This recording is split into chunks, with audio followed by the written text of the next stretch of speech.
All right, y'all. It's Scorpio season. You either love them or you hate them, but either way, they're here and their birthday's coming up.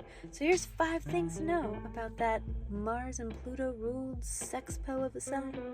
First, well, they're kind of sexy. Not every Scorpio is like obsessed with sex. They're not all just like spouting Cosmo articles, but there tends to be a consensus among people that Scorpios know how to work the undercurrents of energy. So, sex is like that, you know? Usually people aren't like, hey, let's fuck. It's like a bunch of subtle signs that build up into communication. So Scorpios excel at this subtle communication, which is sexy. Second, they deeply value privacy.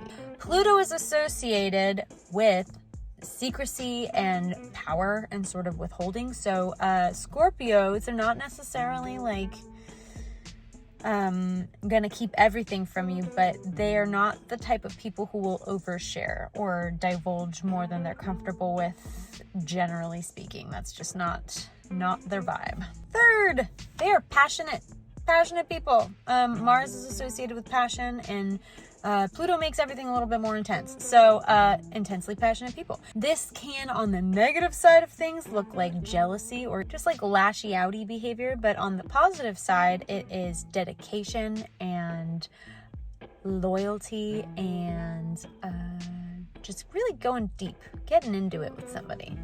Fourth, Scorpios are very concerned with things being truthful and above board. So this is ironic because they tend to sort of hold their cards close to their chest. But if a Scorpio finds out that you are lying or exaggerating or misleading them, they are likely not to let you in at all. Or they might pretend like everything's cool, but like it's not. You're not going to make it in there if they know that you have a penchant for inconsistency or blowing things out of proportion. And last but not least, Scorpios tend to be pretty freaking intuitive or even psychic. Scorpios are a water sign that is inherently tapped into the undercurrents of things. So Scorpios might just be able to read people really easily and not think much into it, and they probably don't think they're psychic, but they're using a skill that not everybody has. They're really good bullshit detectors, essentially. They could sniff like a snake oil salesman from a mile away. So have one of these guys in your corner, honestly.